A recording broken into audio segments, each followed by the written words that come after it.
This is Momo's Curious Discovery, written by Scorpionic. Fandoms, Doctor Who and Avatar The Last Airbender.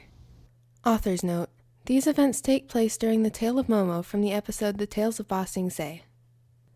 Momo sniffed at the piece of fur and he knew the scent instantly. It was his friend. He was here, in the city. Momo quickly tied the clump of fur around his wrist and got ready to fly out the window when he heard the most curious chirp behind him. He turned around and saw what looked like a small armadillo slug lying on the floor near the wall, staring. Curious, he flitted down to the floor, landing just in front of the unexpected guest. Looking at it up close, he realized it wasn't a true armadillo slug. It was about 1 foot long and at least 4 inches high, and its shell was a very shiny white-gray color, a pair of simple multi-jointed antennae coming from the top of his head. The eyes were unusual, looking simply like a pair of solid light gray orbs on the sides of the head, and had no visible pupils that Momo could make out.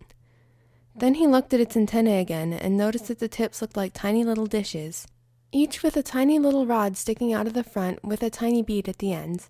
The antennae waved around simply like a real armadillo slug's, but something about it seemed more like a very close mimicry of one, not the actual thing. And as Momo looked at it, he realized it didn't have a mouth, just a small hole or port through which maybe something could enter, or from which something could possibly emerge.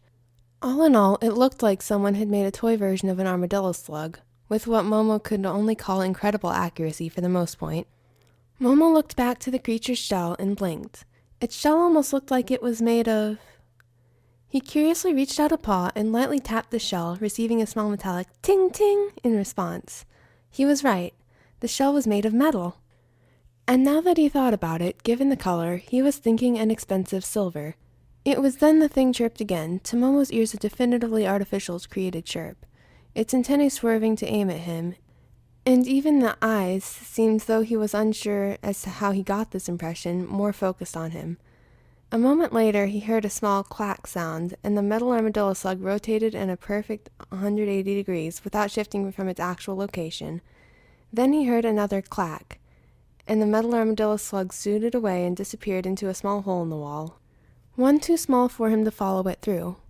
Momo blinked again.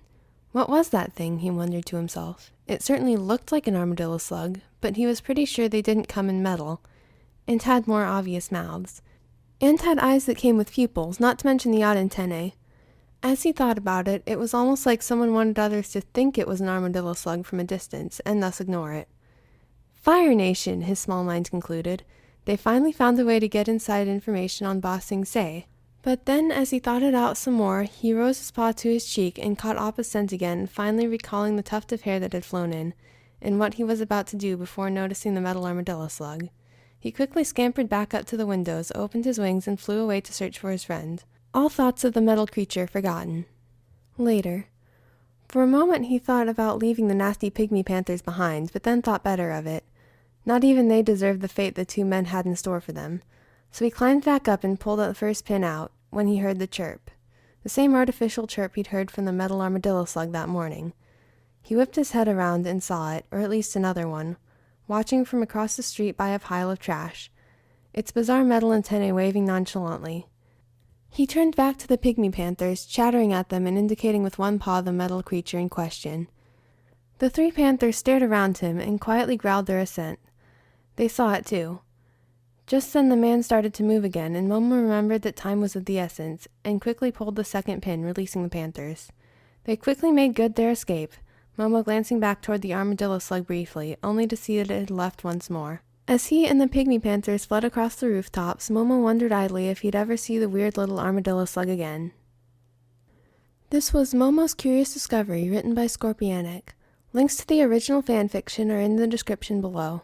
If you liked this, check out some of my other podfics, and if you have any tips and suggestions for future podfics or other fanfictions you want me to read, let me know in the comments and I'll see what I can do.